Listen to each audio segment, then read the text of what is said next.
Welcome back जी। एक बार फिर खुशामदीद कहेंगे, वो इसलिए क्योंकि आज जो हम ब्रेक से पहले बात कर रहे थे डेंगू की, जो तेज़ी से पूरे पाकिस्तान, ना कि सिर्फ कराची में, सिंध में, पूरे पाकिस्तान में तेज़ी से फैल रहा है और इससे अमवात भी हो रही हैं। And this is the alarming situation all over in Pakistan. वो इसलिए क्योंकि एक तो मौसम तब्दील होता है तो इसमें मच्छरों की अफजाइश होती है, साथ ही साथ डेंगू के सिम्टम्स क्या होते हैं, किससे होते हैं, किस तरह होते हैं, वो थोड़ा सा आपको बता दिया जाए कि जो डेंगू के मच्छर होते हैं ना, वो साफ़ पानी जो आपके घर पे खुला पड़ा है, किसी भगोने में है या किसी टब में है या किसी बर्तन में है, तो उससे पैदा होते हैं। और जब वो काटते हैं तो वो एक वायरस अपना जो है वो बॉडी में डाल देते हैं, ब्लड में डाल देते हैं, then it will be dengue. So dengue से कैसे बचा जा सके और डेंगू कितनी ख़तरनाक हद तक बीमारी साबित हो सकती है, उसका अंदाज़ा हमें है। वो इसलिए क्योंकि इससे अमवात में इजाफा हो रहा है और साथ ही साथ हुकूमत से भी ये मुतालबा है, और चाहे वो मेयर साहब हों, चाहे वो वज़ीर आला साहब हों, कि भाई डेंगू से बचाव के लिए स्प्रे किया जाए ताकि मच्छर मरें तो फिर डेंगू फैले ना। बिल्कुल ऐसा पहले हम ये देखते थे, फ्यूमिगेशन होती थी, स्प्रे किए जाते थे, तमाम चीज़ें होती थी। अब ये तमाम चीज़ें कहीं ना कहीं कम होती दिखाई देती है, बल्कि बिल्कुल ही नहीं हो रही हैं। लेकिन हम ज़रा बीमारी के एक्सप्रेस में बात करेंगे, इस बीमारी से कितनी अमवात हो रही हैं और किस तरह ये इस वक्त आउटब्रेक हुआ है और रिपोर्ट्स हो रही हैं चीज़ें। और जब हमने सोचा कि इस पर बात करें तो हमारे पास एक पैनलिस्ट, हमारे बड़े पुराने पैनलिस्ट हमारे साथ हैं, और एक वक्त गुजरा है इनके साथ कि कोविड के वक्त में हमने इनको खुद देखा है कि एक एक हफ्ता बगैर सोए। अब आप सोच रहे हैं कि एक हफ्ता कोई शख्स कैसे सोए बगैर काम कर सकता है, यानी कि एक घंटे का, आधे घंटे का नैप अगर ले लिया। लेकिन कोविड की सिचुएशन के अंदर हमने इन्हें देखा है, चाहे ये मीडिया चैनल्स पर बैठे हो, ब्रीफ कर रहे हो, चाहे ये हॉस्पिटल्स के दौरे कर रहे हो, लेकिन हमने देखा है कि फ्रंट लाइन वॉरियर्स की तरह इन डॉक्टर्स ने, और हमारे जो पैनलिस्ट हैं जिनका मैं तारुफ करा रहा हूँ, अव्वलीन सफ़ों के अंदर हमने इनको देखा है। फॉर्मर सेक्रेटरी जनरल हैं PMA के, डॉक्टर कैसर सज्जाद। डॉक्टर साहब अस्सलाम वालेकुम, गुड मॉर्निंग। जी वालेकुम अस्सलाम। डॉक्टर साहब कैसे हैं, खैर खैरियत से हैं आप? अल्लाह का बड़ा एहसान है, करम है मालिक का। आप लोग बताएं, ठीक है? अल्हम्दुलिल्लाह। डॉक्टर साहब ये बताएं कि इस वक्त एक आउटब्रेक है, एक वबा फैल गई है, और हम देख रहे हैं कि खबरों के अंदर भी आ रहा है, महकमा सेहत सिंध ने भी एक एलामिया जारी किया है, डेंगू के जो केसेस हैं वो बढ़ते चले जा रहे हैं। आपके पास इस वक्त क्या आदाद शुमार है, क्या ये वाकई आउटब्रेक हो चुका है? बिस्मिल्लाहिर्रहमानिर्रहीम। देखिए, बात ये है कि ये तो हर साल का रोना होता है और साल में 2-3 दफा होता है, और ये डेंगू तो पूरा साल ही रहता है। कुछ केसेस कम जरूर हो जाते हैं, लेकिन बारिशों के बाद केसेस में इजाफा हो जाता है। और उसकी मेन वजह यही है कि जब बारिश होती है तो जैसे अभी आपने इंट्रो में कहा फातिमा ने कि वो साफ पानी में होता है, तो जाहिर है बारिश का पानी साफ होता है। जब जगहों पे हमारे गली में, घर में, इधर उधर, तो उसमें जो स्टेगनेंट वाटर होता है, जब वो 3-4 दिन बिल्कुल वो हिलता जुलता नहीं है, तो उसके ऊपर ये मच्छर जो है अपनी ब्रीडिंग करते हैं, उनकी अफजाइश होती है, फिर वो बच्चे बहुत सारे हजारों की तादाद में देते हैं, और फिर वो लेकिन सारे के सारे जो मच्छर जो होते हैं वो प्रॉब्लम नहीं करते। जो इन्फेक्टेड मॉस्किटो होता है डेंगू का, वो फिर आपको जो है वो प्रॉब्लम क्रिएट करता है। तो मैं हमेशा कहता रहा हूं कि ये चुल्लू भर पानी में भी ये मच्छर अपनी उसके अंडे और ये सारे पैदाइश अपनी करा सकता है, और उसमें बहुत सारे, तो ये चुल्लू भर पानी भी जो है ना वो नहीं रहना चाहिए रास्ते में कहीं पर भी, अपने घर में भी। तो लोगों को इसको देखना चाहिए कि अगर उनके घर पे वो समझते हैं कि कमरा बंद कर लिया है हमने, AC चला लिया है, तो हम सेफ हो गए, ऐसा नहीं है। मच्छर अपनी जगह बना लेता है, और मैंने देखा है कि मच्छर दिन में भी काटते हैं। ये डेंगू का मच्छर दिन में भी होता है, और कहते तो है शाम के वक्त भी, लेकिन हमारा एक्सपीरियंस ये है कि वो आपको सुबह 11-12 बजे भी मच्छर डेंगू का में घूम रहा होता है। तो मच्छर फिर मच्छर होता है, अगर वहां आपके पास है तो यकीनन, अगर वो खुदा ना खास्ता इन्फेक्टेड है, तो अगर वो मलेरिया का है तो मलेरिया आपको कर देगा, डेंगू का फीवर है तो डेंगू कर देगा, अगर चिकनगुनिया है तो चिकनगुनिया कर देगा आपको। तो ये प्रॉब्लम तो है। ठीक है डॉक्टर साहब, ये सिम्टम्स कैसे पता चलेंगे कि डेंगू का हो या दीगर बीमारी को? मच्छर आपको काट चुका, मगर डेंगू के सिम्टम्स क्या होते हैं वो वाजे कीजिएगा। देखिए, इसमें सबसे पहले तो बहुत एक हाई ग्रेड फीवर एकदम अचानक हो जाता है, सर का दर्द होता है, और इसमें जो सबसे ज्यादा डेंगू की तरफ जाने वाला जो सिम्टम है वो ये है कि पट्टों में दर्द होता है। अच्छा, आपके मसल्स के अंदर जो है ऐसी ऐठन सी होती है, जैसे आपके मसल्स को कोई निचोड़ रहा है। फिर इसके अंदर दूसरी जो सबसे इम्पोर्टेंट होती है वो होती है जॉइंट पेन। आपको बहुत सीवियर किस्म का मुख्तलिफ जॉइंट पे जोड़ों में दर्द होता है, आपको बड़ा सीवियर किस्म का दर्द होता है। फिर उसके बाद ये होता है कि ये क्या कहते हैं, हम बहुत सारे पेशेंट ऐसे होते हैं जैसे वो कहते हैं कि जी आंख के अंदर दर्द हो रहा है, हेडेक जब होता है तो उनको लगता है आंख के अंदर ऐसे कोई चीज सीवियर किस्म का पेन होता है। फिर अगर कोई ज्यादा बात खराब होती है तो जिस्म पे हल्के हल्के दाने से, रैशेस कहेंगे, दाने तो नहीं, रैशेस, तो वो ये होता है कि अंदर जो है जैसे कोई खून निकल गया हो, तो हल्के हल्के जैसे गर्मी के रैशेस होते हैं इस तरह के वो लगते हैं। तो इसका मतलब ये हो जाता है कि ये डेफिनेटली एक डेंगू का सिम्टम है और उसके लिए फिर टेस्ट कराया जाता है। तो फिर कंफर्म होता है कि हाँ जी ये डेंगू है। और टेस्ट में भी मैंने देखा है कि लोग डायरेक्ट कहते हैं जी डेंगू का टेस्ट करा रहे हैं। डेंगू का टेस्ट कराने की जरूरत नहीं पड़ती है। मैं नहीं समझता हूँ कि डेंगू का टेस्ट कराया जाए। आप एक सिंपल सा टेस्ट होता है सीबीसी, जिसमें कि हमें प्लेटलेट्स देखने होते हैं। तो जो प्लेटलेट्स की तादाद है वो 1.5 लाख से 4 लाख के करीब होना चाहिए।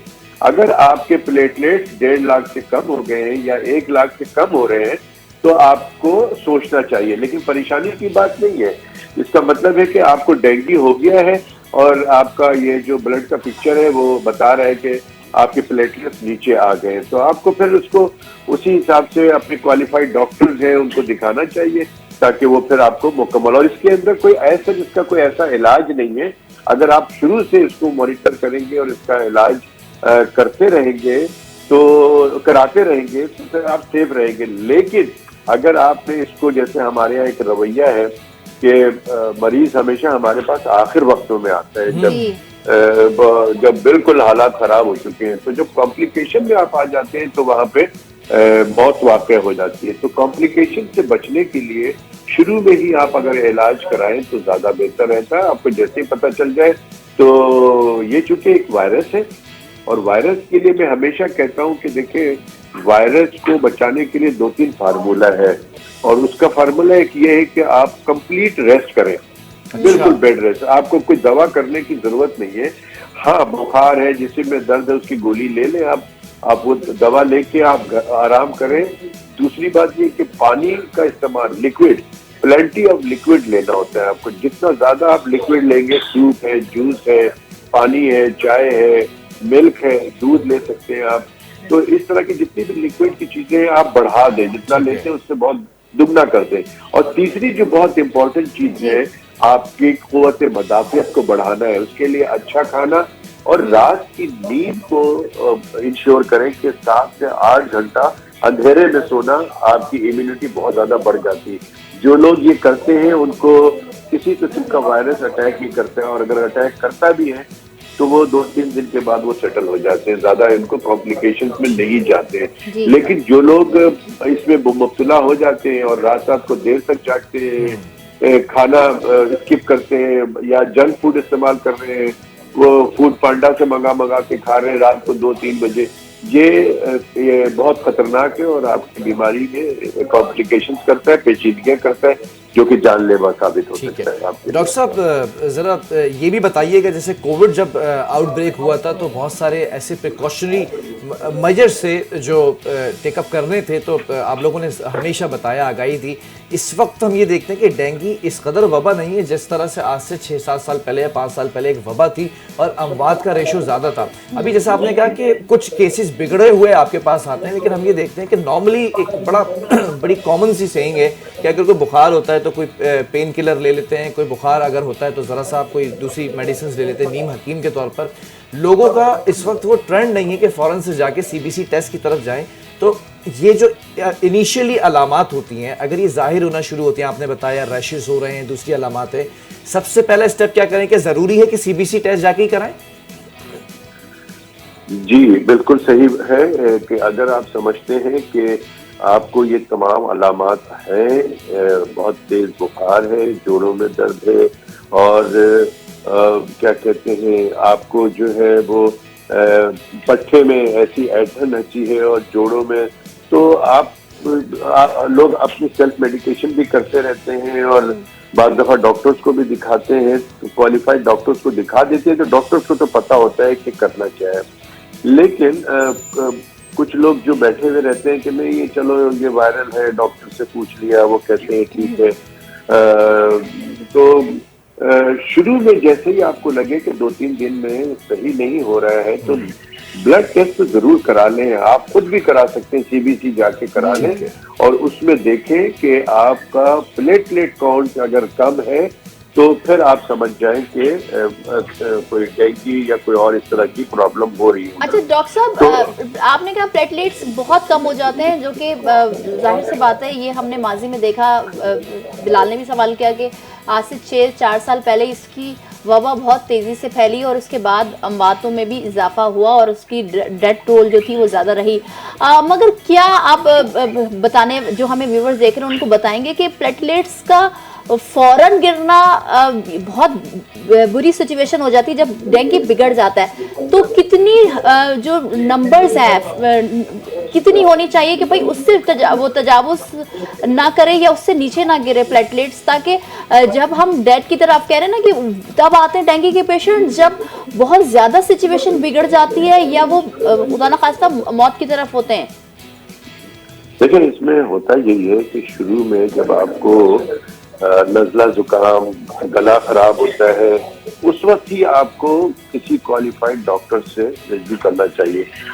अब इसमें नज़ला जुकाम में लोग आते हैं, फिर जब मैं दवा देता हूँ वो फर्क नहीं पड़ता है या आज सिम्टम में और इजाफा हो जाता है कि डॉक्टर साहब तो मेरे जिस्म में बहुत दर्द हो रहा है, जोड़ों में दर्द हो रहा है, तो हम फिर उसको टेस्ट करा लेते हैं। लेकिन कुछ लोग नहीं आते हैं, उनकी मसरूफियत होती है, बहुत अफसोस होता है कि लोग कहते हैं डॉक्टर टाइम नहीं मिला, हम तो इस्लामाबाद चले गए थे, हम तो इधर चले गए थे, हम ये काम था वो था। उसके बाद क्या होता है कि जब जिस्म में रैशेस हो जाते हैं तो फिर वो फिर भागते हैं। फिर जब मजीद बात खराब होती है तो नाक से, उमूमन नाक से और मुंह से खून आना शुरू हो जाता है। तो ये एक कुदरती परेशानी होती है कि जब किसी आदमी के जिस्म में नाक से या मुंह से या जिस्म के और किसी हिस्से से खून आना शुरू हो जाए तो आप समझ जाए फिर वो आदमी घर नहीं बैठता, फिर फौरन भागता है कि डॉक्टर साहब आज तो मुझे मुंह से खून आया, नाक से खून आ रहा है।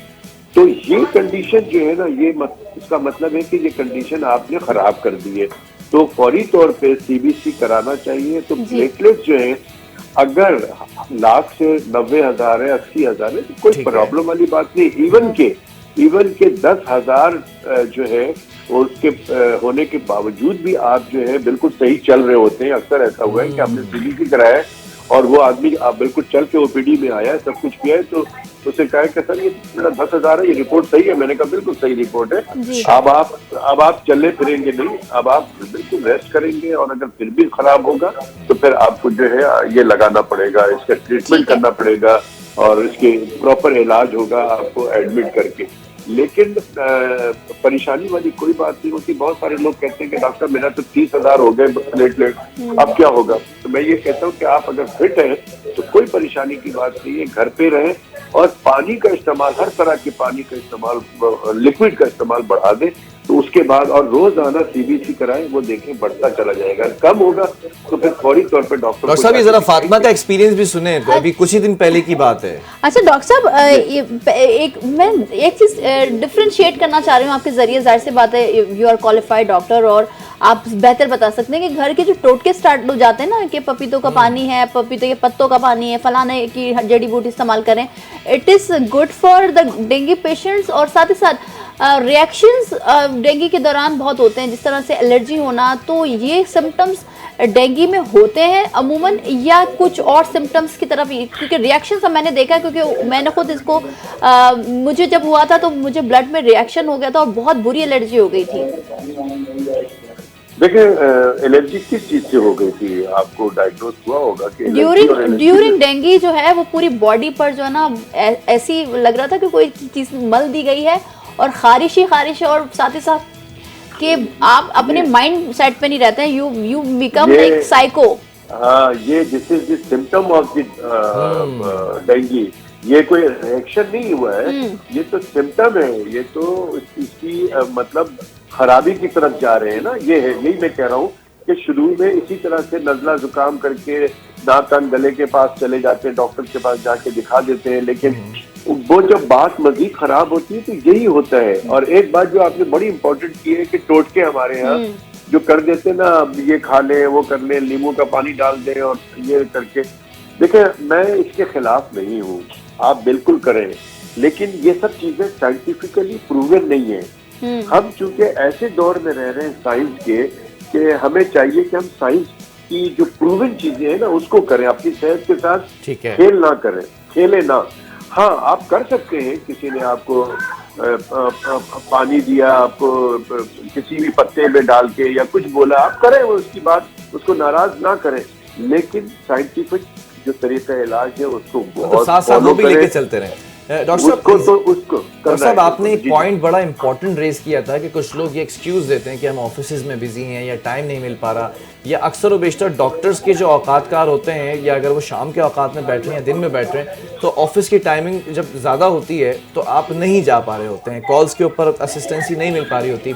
तो अब ज़रा सा एक चीज़ ये भी बता देना, क्योंकि लोग आपको इस वक्त सुन रहे हैं और समझते हैं और आपकी बात को अहमियत देते हैं। अवामी मुकामात हों, ऑफिसेज हों, स्कूल्स हों, कॉलेजेस हों, खुद सेल्फ एनालिसिस करने से पहले जो प्रिकॉशनरी मेयर्स होते हैं, जो एहतियाती तदाबीर होती हैं, उसमें क्या क्या चीज़ें अपनाई जा सकती हैं, वो भी ज़रा बता दें। देखिए, अब ये एहतियाती तदाबीर में दो चीज़ें आती हैं, एक सरकार की जिम्मेदारी क्या है एहतियात, और एक हम आवाम की क्या जिम्मेदारी है। जो आप कह रहे हैं ना कि ये स्कूल, कॉलेज और जो कमिटमेंट है आपका ऑफिस और ये सारी चीज़ें, अब इसके अंदर जो सबसे इम्पोर्टेंट चीज़ है कि आपको अपनी सेहत को प्रायोरिटी देनी पड़ेगी। मैं इतने सालों से ये डॉक्टरी कर रहा हूँ या मैं एज ए फिजिशियन काम कर रहा हूँ, तो मैंने ये देखा है कि बहुत से लोग कहते हैं नहीं डॉक्टर साहब मैं क्लिनिक करके जा रहा हूँ तो लोग आ रहे हैं, सॉरी डॉक्टर साहब लेट हो गया, ये हो गया। तो ये रवैया सही नहीं है, नंबर एक। नंबर दो बात ये है कि अगर बहुत से लोगों को देखा, जब वो नहीं आते हैं प्रॉपर टाइम पे, दवा नहीं खाते हैं, अपनी मर्जी से दवा बंद कर देते हैं, तो होता क्या है, फिर कॉम्प्लिकेशन में चले जाते हैं।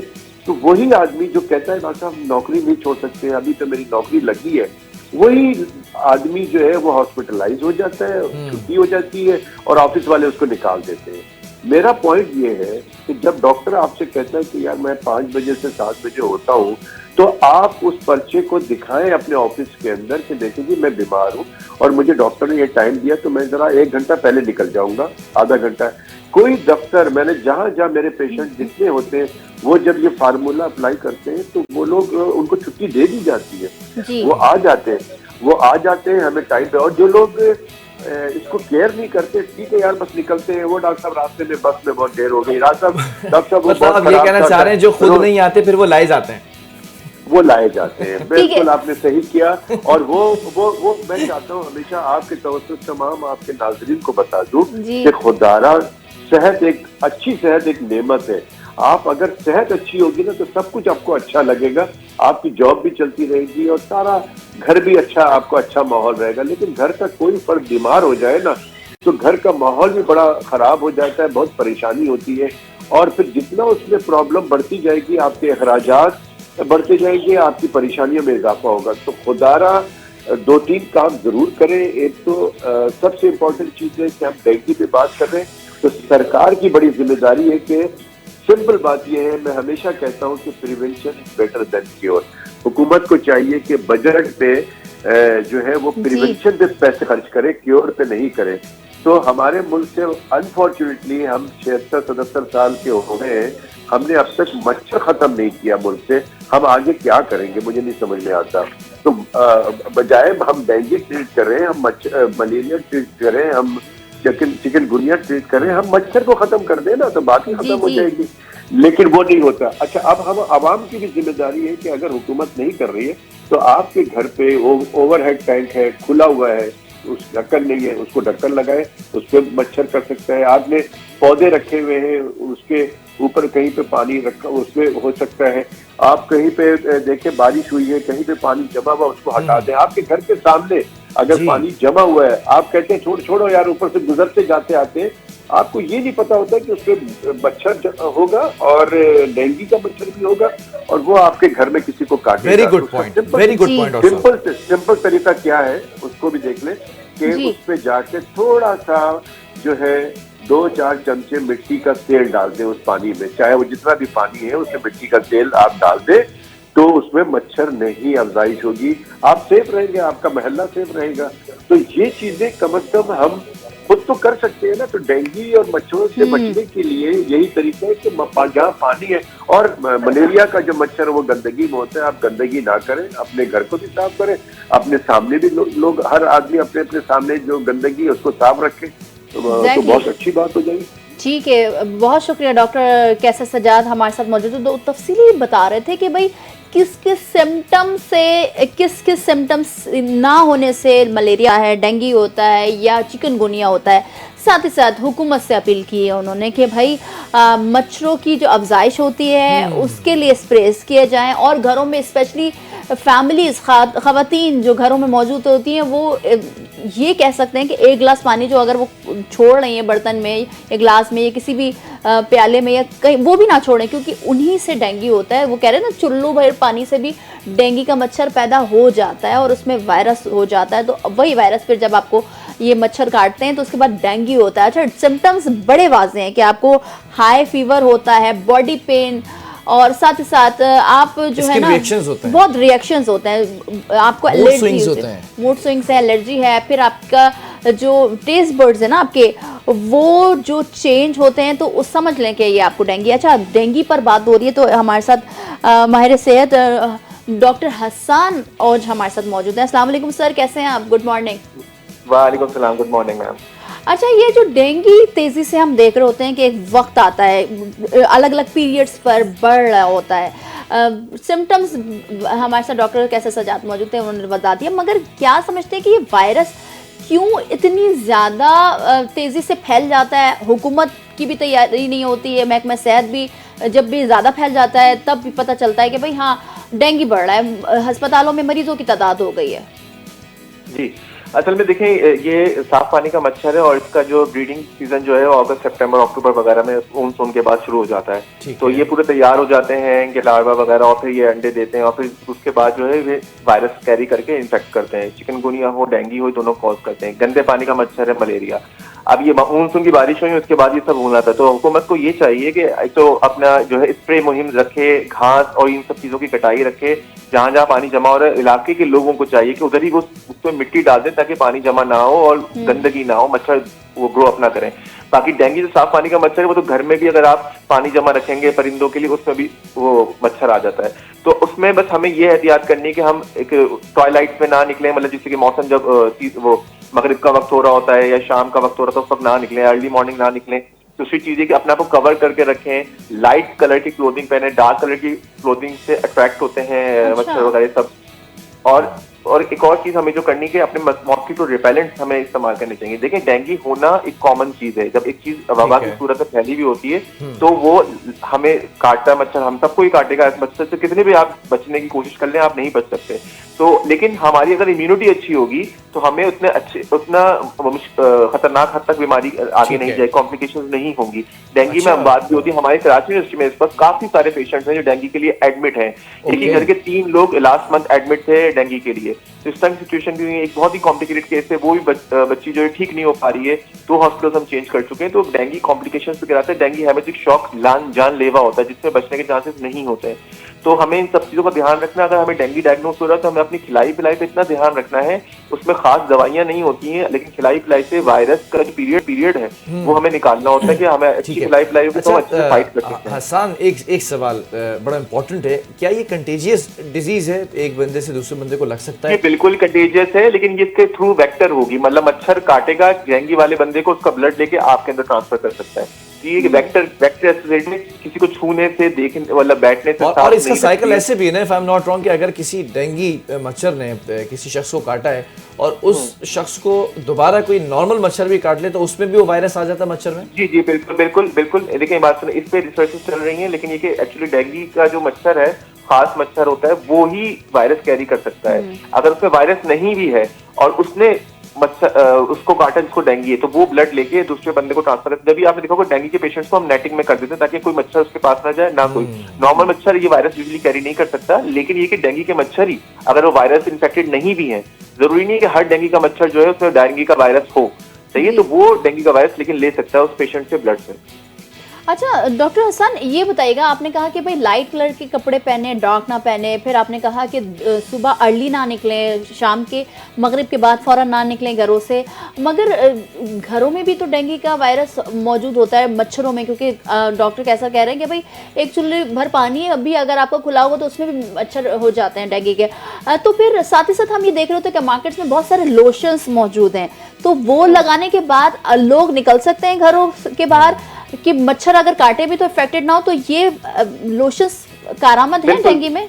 बिल्कुल बिल्कुल, मॉस्किटो रिपेलेंट्स लगाने चाहिए हमें और देखें मैं यही कह रहा हूँ कि हम अपनी तरफ से एहतियात कर सकते हैं मैक्सिमम, कि हम अगर जरूरत है, हमें ड्यूटी पे जाना है, स्कूल जाना है तो निकलना तो पड़ेगा, तो हम मॉस्किटो रिपेलेंट लगा के निकले, तो ये हमारी तरफ से एहतियात होगा, लेकिन फिर भी मच्छर जरूर काट सकता है यकीनन, तो हमें इसका वो रखना चाहिए कि एक फैक्टर रखना चाहिए कि मच्छर तो काटेगा। अब मच्छर काटेगा तो हमारे अंदर इम्यूनिटी है उसको सहने की, हम क्या दूध और अंडा लेते हैं, प्रोटीन डाइट लेते हैं, हम फ्रूट्स लेते हैं, अगर हम वो ले रहे हैं तो हमें डेंगू कॉम्प्लिकेट नहीं करेगा। अच्छा। लेकिन अगर हम नहीं लेते, हम वीक है, इम्यूनिटी वीक है, तो हमारा डेंगू कॉम्प्लिकेट कर जाएगा।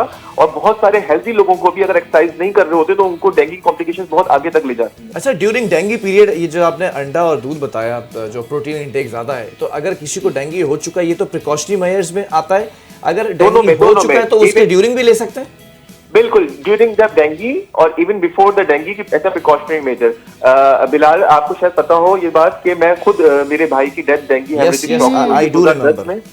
जी, तो मैं खुद इसका सफर हूँ, विक्टिम रहा हूँ, तो मैं इसको समझता हूँ अच्छे से कि हम कितनी भी कोशिश कर लेना, अगर हमारी इम्यूनिटी अगर कंट्रोल नहीं होगी ना तो हम उससे नहीं बच सकते, तो मच्छर तो काटेगा ही हमें, तो लेकिन हमें एहतियात ये करनी कि हम अपने एंड पे अपनी इम्यूनिटी का ख्याल रखें, एक्सरसाइज का ध्यान रखें। अच्छा डॉक्टर सन, इम्यून सिस्टम जो है आपका जब वीक होता है तो हर वायरस आपको अटैक करता है, चाहे वो बच्चे हों, बुजुर्ग हों, बड़े हों, नौजवान हों, और वैसे भी हमने माजी में बहुत सारे अमवात डेंगू से और मलेरिया से और नमूनिया से देखे हैं, चिकनगुनिया से देखे हैं।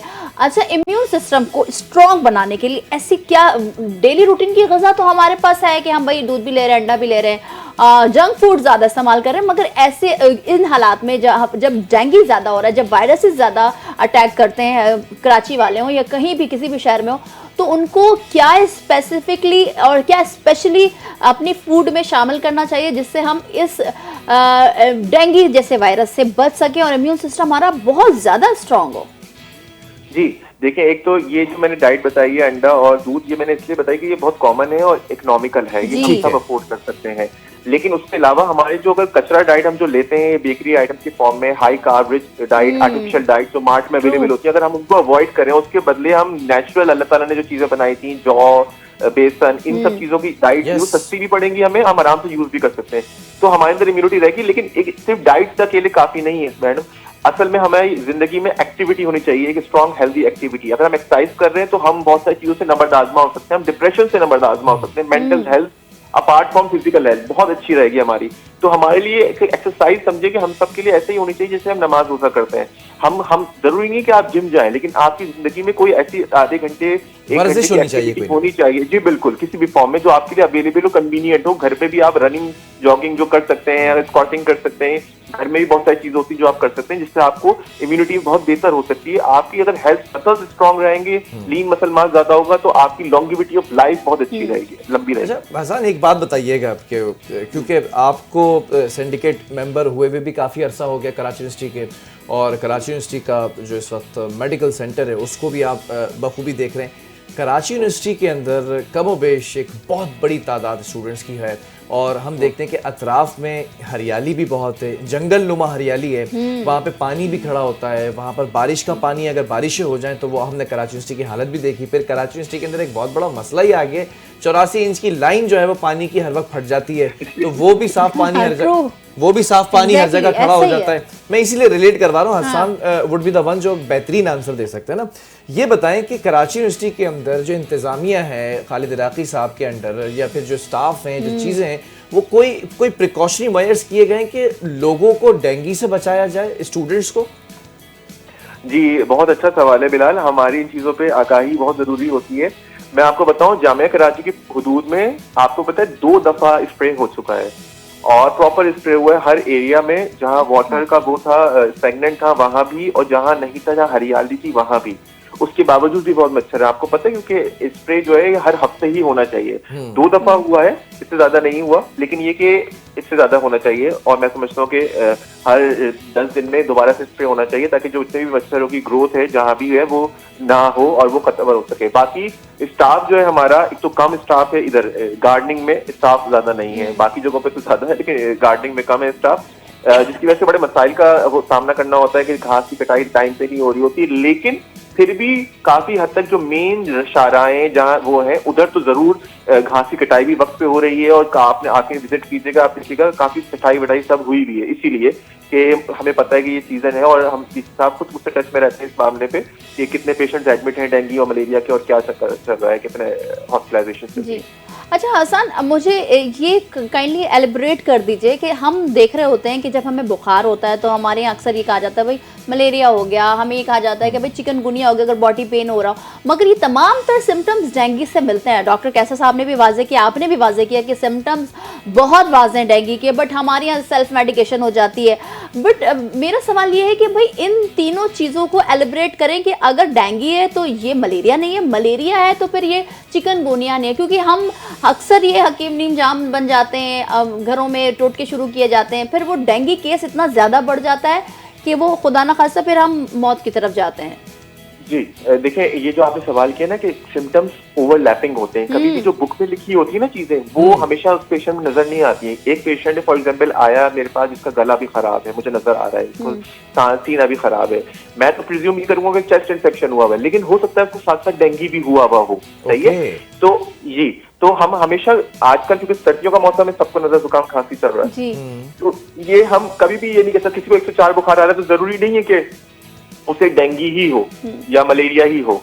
सिर्फ बैक्टीरियल इन्फेक्शन में भी इतना हाई ग्रेड फीवर हो सकता है, वायरल में भी। तो ये बहुत ही थिन ओवरलाइन होती है, पेशेंट टू पेशेंट वेरी करती है, पेशेंट की कंडीशन, पेशेंट की इकोनॉमिकल कंडीशन, वो कहाँ रहता है, उन सब चीजों पे बहुत डिपेंड करता है। घर में सबको नजर जुकाम खांसी हो तो मोस्ट लाइकली नजर जुकाम खांसी है, लेकिन अगर घर में एक को बुखार है और उसको डेंगू पॉजिटिव आए तो दूसरे को भी डेंगू पॉजिटिव होने के चांसेस हो जाते हैं, और इलाके में उस गली में भी लोगों के चांसेस हो जाते हैं। तो इसलिए उस हिसाब से आपको देखना होता है पेशेंट टू पेशेंट। सिम्टम्स बहुत ओवरलैपिंग होते हैं, फीवर इन सब में होगा।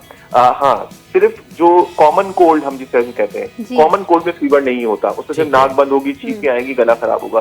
लेकिन फ्लू हो, चिकनगुनिया हो या डेंगू हो या मलेरिया, और सब में फीवर होगा, और सब में शिवरिंग भी हो सकती है। हम प्रिज्यूम करते हैं कि शिवरिंग सिर्फ मलेरिया में होती है, नहीं ऐसा नहीं है, शिवरिंग सब में हो सकती है। ठीक है। अच्छा डॉक्टर हसन, बिलाल ने बड़ा अच्छा सवाल आपसे किया था, उसी से रिलेटेड एक सवाल जो कि बहुत ज़रूरी है बिलाल, ताकि आवाम को ये अवेयरनेस हो, क्योंकि हमारे अवेयरनेस नहीं ना। जिस तरह से हमने कहा कि भाई डेंगू है तो लोग मलेरिया कह देते हैं, मलेरिया तो नमूनिया कह देते हैं, फिर कहते हैं कि कोई वायरस अटैक हो गया या तो नज़ला जुकाम खांसी है तो केस बिगड़ जाता है। आपने कहा कि कराची यूनिवर्सिटी की सिर्फ आपने बात की, हम तो पूरे शहर की बात करते हैं, हम तो पूरे मुल्क की बात करते हैं कि भाई स्प्रेज होने चाहिए, मगर कैन यू टेल मी और can you tell to people कि जो हमें देख रहे हैं कि भाई अगर स्प्रे हो रहा है, सपोज करें हफ्ते में 2 बार हुआ, तो उस स्प्रे का असर डेंगू के मच्छरों के लिए कितने दिन तक साबित होता है?